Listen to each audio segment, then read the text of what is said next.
Výchova je velmi složitá věc. Jste s Vlastou stejného názoru na výchovné praktiky? Nebo jsou třeba někdy věci, o kterých se přete?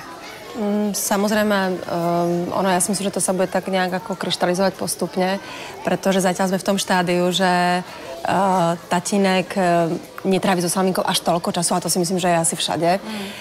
Väčšinou je tam maminka tá, ktorá zakazuje, ktorá dáva tie príkazy, takže logicky tatínek príde z práce a tatínek je najlepší na svete.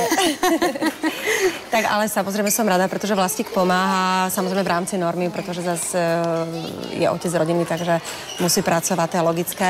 Ale v niektorých takých ako veciach sa preme, dajme tomu, tatínek je trošku viacej mäkký na Salminku, všetko jej dovolí. Ja samozrejme dám občas aj na zadok, keď sme zlí. Takže práve to je ten moment, kedy tatínek s tým nesúhlasí. Protože je toho názoru, že Salminka samozrejme je najhodnejšie dieťa na svete. Ale niekedy, ona je hodná, ale je niekedy zlobidlo. Možná, takže... protože s ní není tak často. Presne tak. Ale ja si myslím, že to sa potom postupne ako nejak vykryštalizuje a asi myslím si, že sa určite dohodneme na tej výchove tej dcery, kde je taká ta nejlepší cesta. Tak nám ještě na závěr řekni, aby jsme skončili pozitivně, jestli plánuješ třeba druhé?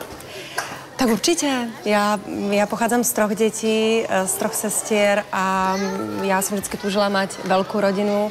Samozrejme už teraz, keď mám to jedno miminko, tak vidím, že je to veľmi veľa radosti, ale aj veľmi veľa starostí.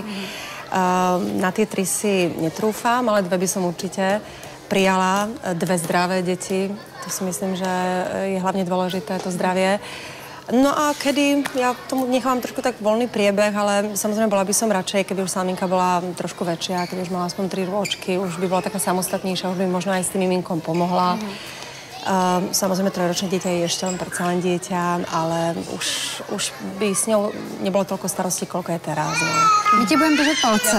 Ať ti to vyjde. Děkujeme moc krát za to, že jsi Děkuji za pozvání, bylo to velmi příjemné. Děkuji. My jsme si prohlídli tvoji krásnou dceru. Máš krásnou dceru. Děkuji.